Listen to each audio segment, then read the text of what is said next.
उत्तर प्रदेश राज्य आपदा प्रबंधन प्राधिकरण द्वारा माघ मेला की तैयारियों के दृष्टिगत प्रयागराज में संगोष्ठी एवं टेबल टॉप एक्सरसाइज का आयोजन किया गया। इस कार्यक्रम में पुलिस महानिदेशक उत्तर प्रदेश राजीव कृष्ण ने वीडियो कॉन्फ्रेंसिंग के माध्यम से प्रतिभाग किया। संगोष्ठी की शुरुआत Uttar Pradesh state disaster management authority के वाइस चेयरमैन लेफ्टिनेंट जनरल सेवानिवृत्त योगेंद्र डिमरी के संबोधन से हुई।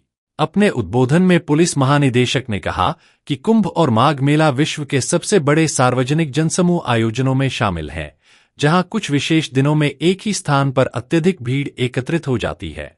डीजीपी ने कहा कि चुनौती केवल भीड़ की संख्या नहीं, बल्कि उसकी निरंतर बदलती और गतिशील प्रकृति है। ऐसे आयोजनों में भीड़ प्रबंधन के साथ साथ नदी से जुड़े जोखिम, शीतलहर, अग्नि दुर्घटनाएं, परिवहन, ट्रैफिक और पार्किंग जैसी समस्याएं एक साथ उत्पन्न होती हैं, जिनसे निपटने के लिए समग्र और बहुआयामी रणनीति आवश्यक है। उन्होंने इस बात पर विशेष जोर दिया कि अब आपदा प्रबंधन का दृष्टिकोण केवल घटना के बाद प्रतिक्रिया तक सीमित नहीं रह सकता, बल्कि पूर्वानुमान आधारित, योजनाबद्ध और प्रशिक्षित प्रतिक्रिया प्रणाली विकसित करना अनिवार्य है।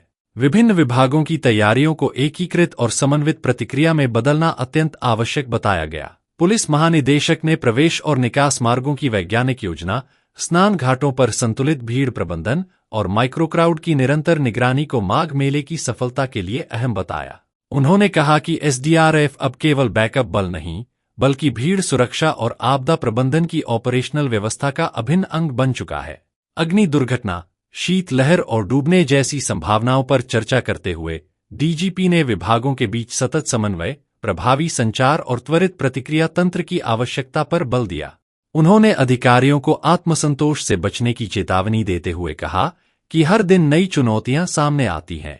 अंत में डीजीपी ने विश्वास जताया कि इस प्रकार की संगोष्ठी और टेबल टॉप एक्सरसाइज प्रशासन व पुलिस की तैयारियों को और सुदृढ़ बनाएंगी और माघ मेले के दौरान श्रद्धालुओं की सुरक्षा, सुविधा और विश्वास सुनिश्चित करेंगी। इस संगोष्ठी में lieutenant general PS Shekhawat, GOC Madhya Bharat Jabalpur, अपर पुलिस महानिदेशक प्रयागराज जोन संजीव गुप्ता, मंडलायुक्त सौम्या अग्रवाल सहित एनडीआरएफ, एसडीआरएफ, डीडीएमए और अन्य जिलों के वरिष्ठ अधिकारी मौजूद रहे।